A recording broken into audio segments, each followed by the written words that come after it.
Olá, estamos aqui no Goitacá Informa e eu tô com a Letícia, professora do curso de jornalismo. Quero agradecer a Letícia pela presença. Eu, como estudante do curso de jornalismo do Uniflu, fico muito feliz. Letícia, conta pra gente, você tá há muitos anos nessa carreira, mas eu gostaria de saber como foi o princípio. Como que a Letícia, estudante de 17 anos, pensou em cursar jornalismo? Melissa, muito obrigada pelo convite, é um prazer estar aqui com você. Bom, é interessante, muito engraçado falar sobre isso, porque tudo começa aqui no Uniflu. Não nesse prédio, no prédio que a gente tinha no Parque Leopoldina, mas eu, adolescente, sempre pensei em fazer algo na área de humanas. Não sabia o quê, mas não queria trabalhar com exatas, com engenharia, nem com medicina. Fui olhando os cursos disponíveis na cidade e me deparei com o curso de jornalismo da antiga Fafic e decidi me inscrever porque gostava muito de escrever. Não tinha habilidade nenhuma para câmera, como a gente está vendo hoje, mas graças a Deus as coisas mudam. Mas naquela época eu só queria escrever em paz ali e me desenvolver nessa habilidade. Me matriculei na antiga Fafic e lá, no primeiro período, eu já consegui fazer um estágio na Rádio Educativa, que vocês também conhecem hoje, e desde aquele momento não parei mais em nenhum período da minha vida com a comunicação.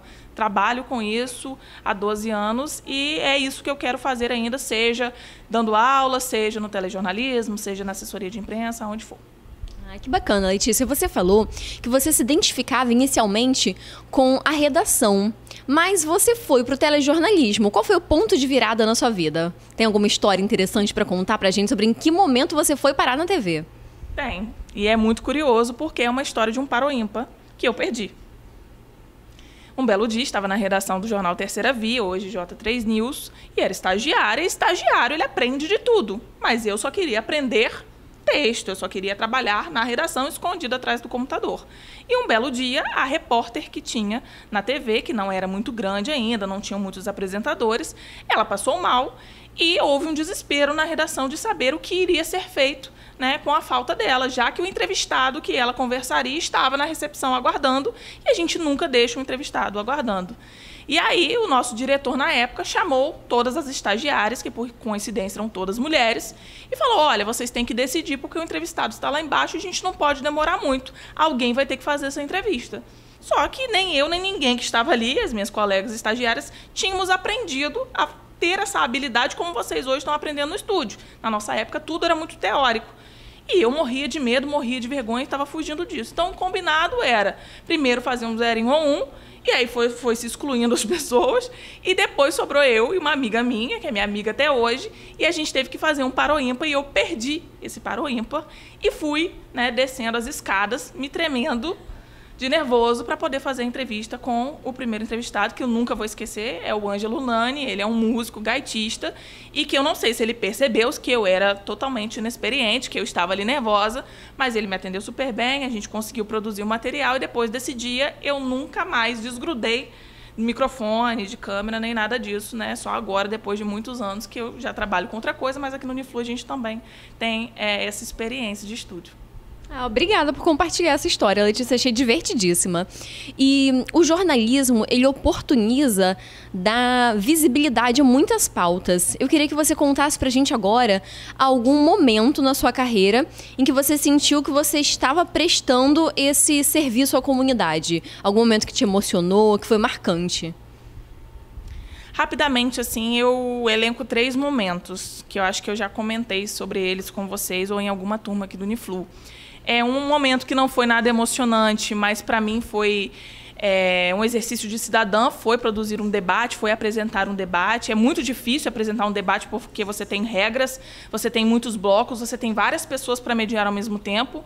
E foi um debate na pandemia, então o grau de dificuldade era muito maior. Então foi recompensador aquele exercício como um cidadã. E os outros 2 foram emocionantes, um para um lado negativo e que depois virou positivo, e outro também por uma graça positiva. O primeiro foi o caso do bebê Dominique, que foi um bebê que nasceu em São Fidélis, e ele, quando nasceu, nos primeiros meses de vida, ele foi agredido pelos próprios pais, que hoje estão presos. E o Dominique teve lesões tão graves que ele ficou semanas na UTI do Hospital Ferreira Machado. E quando nós, da redação e do estúdio, vimos as imagens, né, da ocorrência, todo mundo começou a chorar no meio do jornal ao vivo. E no jornal ao vivo, geralmente, o apresentador não chora. E quando chora, a gente está ali todo contido. E nesse dia não teve nem ponto eletrônico, nem diretor, nem nada que fizesse com que a gente parasse de chorar naquele momento, mostrando ali a situação do Dominique. E a alegria foi muita depois que, quando ele saiu, né, do hospital vivo, porque nenhum médico dava como certo a vida dele, ele foi adotado pela tia, né, pela tia-avó, se eu não me engano. Hoje está muito bem, obrigada. E a gente foi na casa que ele estava, e ele já estava mais saudável, já tinha ganhado peso, e aí também foi outra choradeira, né, da redação inteira. E, por fim, também uma pauta muito positiva foi a pauta da captação de doação de medula aqui em Campos, com as inscrições, todo aquele processo que aconteceu na cidade. E nesse processo eu conheci a Priscila, que foi uma das pessoas que tinha leucemia, né, na época, e ela precisava encontrar um doador que até então não existia, ela não estava com esperança de encontrar. E lembro que na entrevista que estava nesse formato, eu de frente para ela, eu simplesmente desejei para ela que ela encontrasse um doador. Falei do meu coração. E aí, depois, né, de algumas semanas, ela conseguiu um doador que nem mora aqui em Campos, que mora em outro estado. Ela fez o processo dela, se curou, e depois ela foi lá no Terceira Via, no meu programa, conversar comigo ao vivo. E aí todo mundo começou a chorar de novo, principalmente eu. Então, assim, são pautas, na maioria delas, positivas, né, ou que vem de uma trajetória que não é tão positiva assim, mas que no final foi recompensador de alguma forma, não só para mim, mas para a equipe inteira, porque no jornalismo a gente trabalha em conjunto. Então, a gente não pode só achar que é só a apresentadora que vai ter o bônus da situação. Pelo contrário, todo mundo ali, quando alcança um objetivo, celebra junto. Então, quero agradecer a você, Letícia, pela generosidade de partilhar suas histórias conosco. E encerramos hoje mais um Goitacá Informa.